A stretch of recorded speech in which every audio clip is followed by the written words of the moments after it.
नमस्कार, सत्यहिंदी.com पर आपका स्वागत। मैं हूं शैलेश। आरएसएस के रजिस्ट्रेशन को लेकर इस समय राजनीतिक महायुद्ध छिड़ा हुआ है। आरएसएस प्रमुख मोहन भागवत ने एक बयान देकर सफाई दी है कि आरएसएस को रजिस्ट्रेशन की कोई ज़रूरत ही नहीं है। दूसरी तरफ कर्नाटक के नए नए बने गृह मंत्री प्रियंक खरगे इस मुद्दे को बड़े जोर शोर से उठा रहे हैं।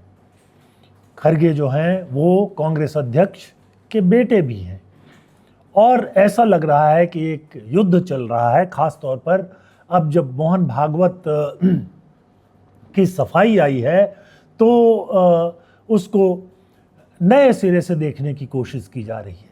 आरएसएस के 100 साल पूरे हो चुके हैं। आज़ादी से पहले 1925 में आरएसएस की स्थापना हुई थी।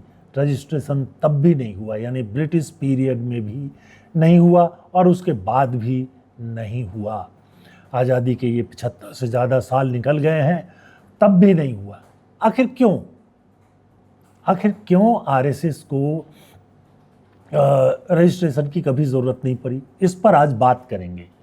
उसके बाद एक दूसरा मुद्दा है कि अगर आरएसएस का रजिस्ट्रेशन ही नहीं है तो इसके पास जो बड़े बड़े ऑफिस हैं, जैसे नागपुर में इनका जो मुख्यालय है या दिल्ली के झंडेवालान में है और भी देश के कई शहरों में खुले हुए हैं और इनकी संपत्ति को जो है करोड़ों अरबों में आंका जाता है। जिन भवनों में ये काम कर रहे हैं उनकी कीमत, तो इनकी रजिस्ट्री कैसे हुई? संघ को गुरु दक्षिणा में एक बड़ी रकम मिलती है हर साल। उसके अलावा और तरीकों से दान भी मिलता है और जो ये बिल्डिंग्स बनी हैं तो जाहिर सी बात है कि इन पर भी खर्च हुआ होगा। तो ये पैसा ये कहाँ से खर्च किया गया? संघ के पास कोई भी बैंक अकाउंट नहीं है।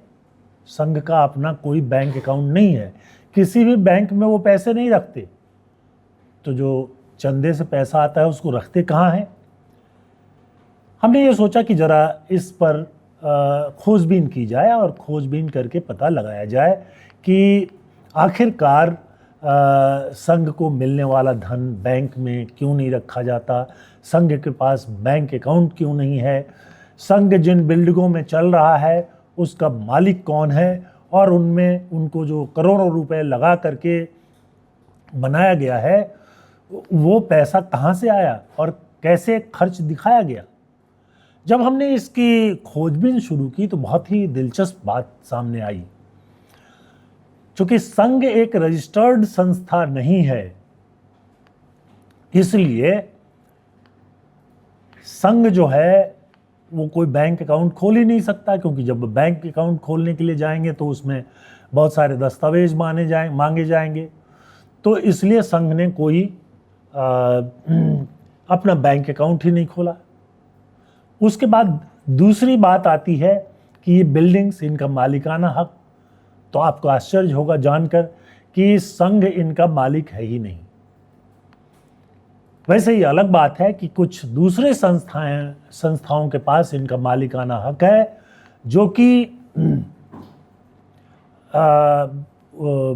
संघ को अपना भवन उन्होंने दे दिया है काम करने के लिए। तो अगर हम देखना चाहें कि संघ का कानूनी स्टेटस क्या है तो आपको आश्चर्य होगा जान करके कि संघ जो है न तो कोई एनजीओ यानी नॉन गवर्नमेंटल ऑर्गेनाइजेशन है, न ये कोई सोसाइटी है, न ये कोई ट्रस्ट है, न ये कोई कंपनी है। और तो ये है क्या? बहुत दिलचस्प है इसको समझना। संघ जो है उस अपने आप को कहता है बॉडी ऑफ इंडिविजुअल्स, यानी स्वतंत्र व्यक्तियों का एक समूह। ये है इसके भीतर की मूल बात। और इसलिए आपको पता होगा कि संघ के सदस्यों का कोई रजिस्टर भी नहीं होता है। किसी चीज़ का कोई रजिस्टर नहीं होता। जैसे उनके पास बैंक अकाउंट नहीं है, अपना कोई बिल्डिंग नहीं है, उसी तरह से उनके सदस्यों की भी कोई सूची नहीं रखी जाती, कोई रजिस्टर नहीं रखा जाता है। बस एक चीज़ है, संघ के पास एक संविधान है, और ये संविधान उनको मजबूरी में बनानी पड़ी थी, क्योंकि गांधी जी की हत्या के बाद जब संघ पर प्रतिबंध लगा था तो उनसे कहा गया कि वो अपना संविधान बनाएं और ये बताएं कि वो कौन है और क्या करना चाहते हैं, तभी उन पर प्रतिबंध हटाया जा सकता है। और ये काम उन्होंने किया। अच्छा चलिए, ये काम संविधान बना लिया तो फिर उन्होंने अपना रजिस्ट्रेशन क्यों नहीं कराया, या सरकार ने ये क्यों नहीं कहा कि आप रजिस्ट्रेशन कराएं तब जाकर आपके ऊपर से प्रतिबंध हटाया जाएगा। खुद मोहन भागवत ने स्वीकार किया है कि संघ पर 3 बार प्रतिबंध लगाया गया और उसके बाद छूट भी मिल गई, लेकिन उनको कभी भी रजिस्ट्रेशन के लिए मजबूर क्यों नहीं किया गया। एक और महत्वपूर्ण बात है, इनकम टैक्स कानून में संघ को गुरु दक्षिणा से जो प्राप्त आमदनी होती है उसको टैक्स की छूट दी हुई है, और ये छूट दी गई थी 1978 में। 1978 में आपको पता होगा कि जनता पार्टी की सरकार थी, जिसके मुखिया जो हैं यानी प्रधानमंत्री जो थे, उस सरकार में बीजेपी के उस समय इसका नाम जनसंघ था, जनसंघ के लोग भी शामिल थे। तो जब जनसंघ के लोग शामिल थे, मोरारजी देसाई की सरकार थी, उसी वक्त 1977 में मोरारजी देसाई की सरकार बनी थी, और अटल बिहारी वाजपेयी के साथ साथ लाल कृष्ण आडवाणी, नानाजी देशमुख, ये कई महत्वपूर्ण लोग संघ के से जुड़े हुए, और भारतीय जनता पार्टी से पहले जो नाम था भारतीय जनसंघ, उससे जुड़े हुए लोग थे जिनका विलय जनता पार्टी में हो गया था। और जनता पार्टी के काल में संघ को जो है इनकम टैक्स से मुक्त कर दिया गया, यानी उनको जो गुरु दक्षिणा से प्राप्त होता है वो भी उस पर इनकम टैक्स नहीं लगेगा। उसके पहले इनकम टैक्स डिपार्टमेंट उनको नोटिस दे चुका था, मामला कोर्ट में जा चुका था, कब बहुत सारी चीज़ें चल रही थी, लेकिन संघ ने अपने इनकम का कोई हिसाब किताब नहीं दिया, न तो इनकम टैक्स डिपार्टमेंट को दिया, ना ही कोर्ट को दिया। और बाद में जब जनता पार्टी की सरकार आई तो संघ में को दिए जाने वाले गुरु दक्षिणा को इनकम टैक्स से मुक्त कर दिया गया। अब इनकम टैक्स से मुक्ति जो दी जाती है तो आमतौर पे रजिस्टर्ड संस्थाओं को दी जाती है, जो ट्रस्ट के रूप में रजिस्टर्ड हैं, या सोसाइटी के रूप में रजिस्टर्ड हैं, या नॉन प्रॉफिट कंपनी के रूप में रजिस्टर्ड है। इस तरह की संस्थाओं को मिलती है। तो संघ को कैसे दे दिया गया, जबकि संघ रजिस्टर्ड है ही नहीं। दरअसल क्या रजिस्ट्रेशन कराना जरूरी है? जो प्रियंक खड़गे ने मामला उठाया उसमें तो ये उन्होंने कहा कि संघ को रजिस्ट्रेशन कराना चाहिए, लेकिन वास्तविकता ये है कि भारत में जो कानून है उसके हिसाब से किसी भी संस्था को चलाने के लिए आप रजिस्ट्रेशन नहीं भी कराते हैं तो कोई ये अपराध नहीं है, और इसका फ़ायदा उठाया संघ ने। उन्होंने कभी रजिस्ट्रेशन नहीं कराया, लेकिन अगर आप रजिस्ट्रेशन नहीं कराते हैं तो आपको यानी संस्था को कोई संपत्ति रखने का अधिकार नहीं मिलेगा, क्योंकि आप जब तक संस्था रजिस्टर्ड नहीं है तो तब तक उसके नाम से संपत्ति जो है वो रख नहीं सकते, और दान भी नहीं ले सकते।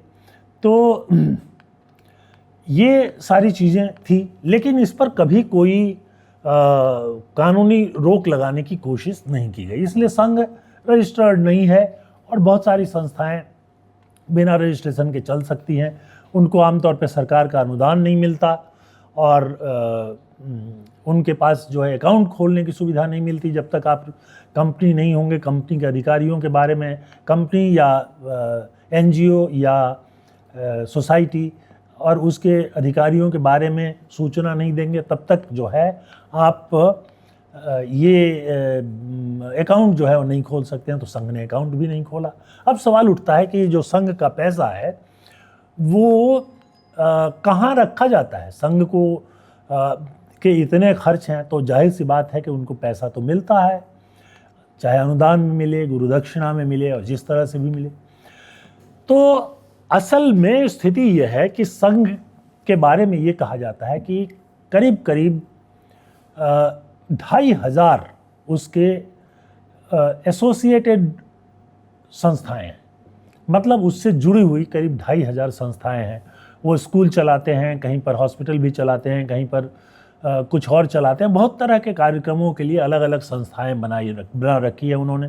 और ये संस्थाएं जो हैं अपने स्थानीय स्तर पर अपने आप को रजिस्टर करा लेती हैं। जब हमने इस मामले की खोजबीन शुरू की तो बहुत मज़ेदार चीज़ें जो हैं वो भी सामने आई। अब इसमें आप देखिए कि इसमें जो संघ के बारे में मैं अभी आपको बताता हूं कि इनके कानूनी स्थिति क्या है। तो ये तो ना तो कंपनी है या कोई बॉडी नहीं है, बॉडी ऑफ इंडिविजुअल्स, यानी व्यक्तिगत व्यक्तियों का एक समूह है और इसलिए इनको रजिस्ट्रेशन की ज़रूरत नहीं है। रही बात इसमें जो है कैसे ये अपने फंड को मैनेज करते हैं, तो जो बातचीत करने से हमें पता चला कि ये लोग जो हैं अपने फंड को मैनेज करने के लिए कुछ काम करते हैं। जैसे कि जो इंडिविजुअल्स हैं उनके पास पैसा रख दिया जाता है, जो स्थानीय समितियां हैं वही इंडिविजुअल्स को के पास रखती हैं। मुझे किसी व्यक्ति ने ये भी बताया कि संघ जो है अपने लोगों को बहुत सस्ते दर में ब्याज पर पैसा दे देता है, जो उद्योग व्यापार वगैरह करते हैं, और फिर वो ब्याज सहित संघ को वापस करते हैं। इसका कोई रिकॉर्ड नहीं रखा जाता, वो पैसा उनको सीधे दिया जाता है, ब्याज सहित वो वापस करते हैं, फिर वो दूसरों के पास जाता है, संघ पर भी खर्च होता है, लेकिन वो जो है उस पर नहीं रखा जाता। इसी छानबीन में हमें पता चला कि जो नागपुर का इनका मुख्यालय है वो भी संघ के नाम पर नहीं है, वहाँ एक और सब्सिडियरी है उसके नाम पर है। किसी व्यक्ति ने संघ के संस्थापक हेडगेवार को वो दान में दिया था, बाद में उसको किसी और संस्था के नाम पर ट्रांसफ़र करा लिया गया, लेकिन आरएसएस के नाम पर वो संस्था नहीं है। और इसी तरह से आप अगर दिल्ली की जो संस्था है उसको अगर देखें तो दिल्ली में जो उनका ऑफिस है झंडेवालान में, झंडेवालान का जो ऑफिस है उन्होंने जो झंडेवाला मंदिर है उससे 99 साल के लीज पर लिया है। तो इसलिए संघ के पास अपना कुछ नहीं है। दरअसल अगर आप संघ को किसी कारण से जब्त करने की कोशिश करें तो उनके पास संस्था ही नहीं है, कोई कुछ नहीं है, ना तो संपत्ति है और ना ही कोई धन है, ना कोई बैंक अकाउंट है। बहरहाल आज के समय में इस बात की ज़रूरत तो महसूस होती है कि आप छोटी छोटी संस्थाएं बनाकर इसको मैनेज तो कर रहे हो, लेकिन ये एक उचित मांग है कि आखिरकार रजिस्ट्रेशन करा के पैन नंबर और इनकम टैक्स में अकाउंट खोल करके क्यों नहीं आप एक वैधानिक रूप देते हैं संघ को। लेकिन उनका तरीका ही यही है, वो इसको रूप नहीं देना चाहेंगे क्योंकि इसमें आज़ादी ज़्यादा है। ये बताने की ज़रूरत नहीं है कि कौन आपके सदस्य हैं, लोग शाखा में आते हैं और दूसरे जो काम करते हैं बस वही उनकी सदस्यता है। संघ के लोग कहते भी हैं सक्रियता ही सदस्यता है, यानी आप सक्रिय हैं तो आप सदस्य हैं और सक्रिय नहीं हैं तो सदस्य नहीं हैं। बहरहाल जो भागवत जी ने कहा उसके हिसाब से तो उन्होंने कहा कि हिंदू धर्म भी रजिस्टर्ड नहीं है। भाई हिंदू धर्म को रजिस्ट्रेशन की कोई ज़रूरत नहीं है, किसी भी धर्म को रजिस्ट्रेशन की ज़रूरत नहीं है। लेकिन अगर धर्म के नाम पर आप कोई संस्था बनाते हैं और उसके नाम पर पैसा इकट्ठा करते हैं और संपत्ति लेते हैं तो उसके लिए ज़रूरत है। तो संघ ने अपने आप को इन दो चीज़ों से अलग कर लिया है। हालांकि उन्हीं के लोग हैं जो दूसरी संस्थाएं, वो 2500 के करीब बताई जाती हैं, वो संघ की ही संस्थाएं हैं, संघ के निर्देश पर ही काम करती हैं, लेकिन अपना कोई अकाउंट नहीं खोलते, अपने लिए पैन नंबर नहीं लिया है। एक बात और बता दूं कि अगर उनको इनकम टैक्स में छूट है तो पैन नंबर लेने पर भी वो छूट बरकरार रहेगा, लेकिन आपको हर साल अपना अकाउंट, अपना जो आमदनी और खर्च का विवरण है वो इनकम टैक्स को देना पड़ेगा। तो सरकार, संघ इसमें फंसता ही नहीं है।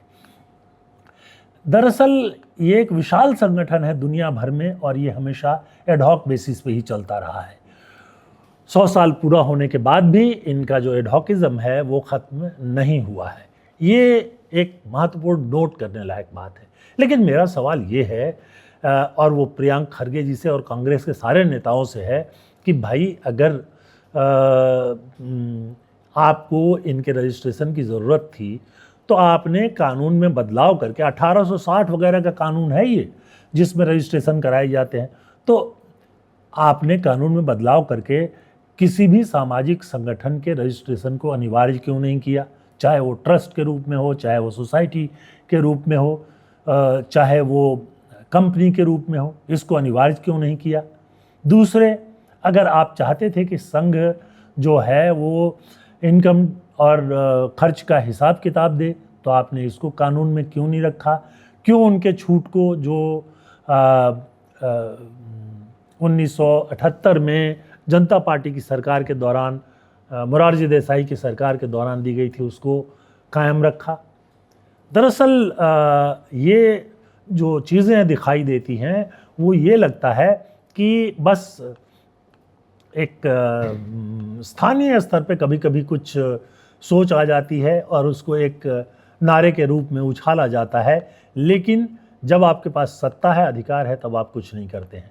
बहरहाल सुदर्शन जी ने बयान दे दिया है, उसके ऊपर प्रियंक खरगे का एक और सवाल आ गया है। वो कहते हैं ट्रांसपेरेंट नहीं है, संघ कहता है हम तो खुले हैं।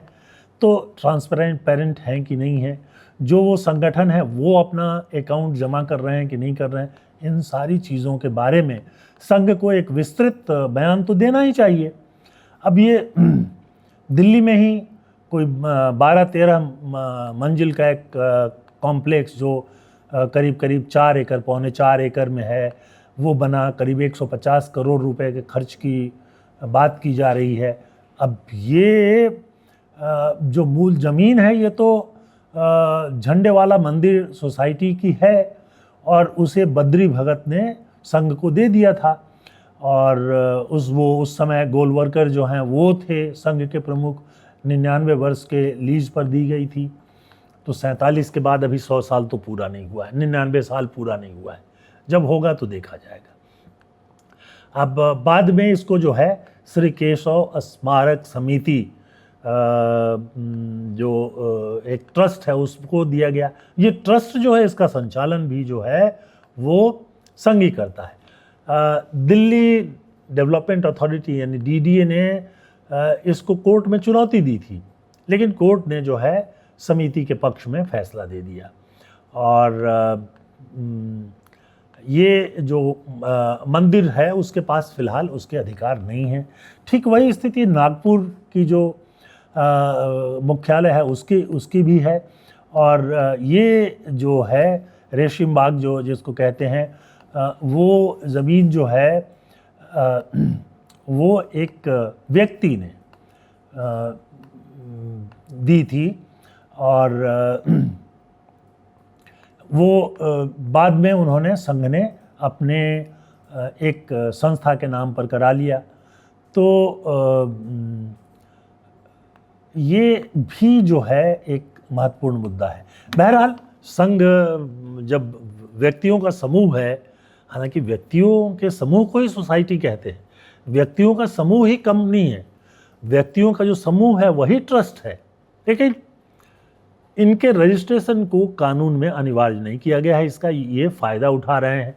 तो कांग्रेस को भी सोचना चाहिए कि जब उनके पास मौका था कि आप सभी संगठनों के रजिस्ट्रेशन को अनिवार्य बना सकते थे, तब आपने क्यों नहीं किया।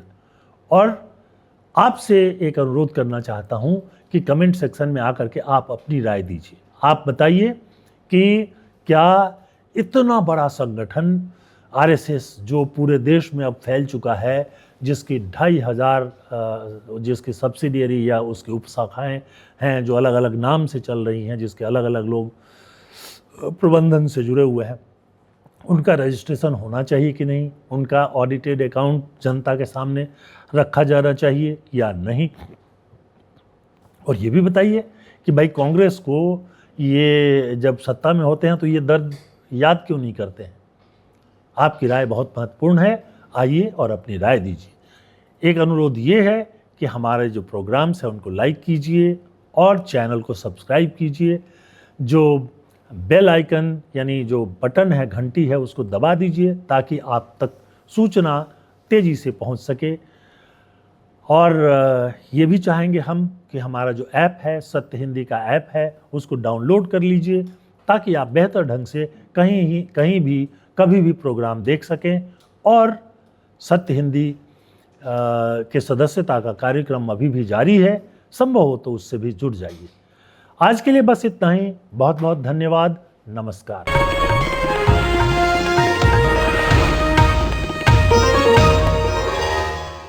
Copyright disclaimer under Section 107 of the Copyright Act 1976. Allowance is made for fair use for purposes such as criticism, comment, news reporting, scholarship, and research.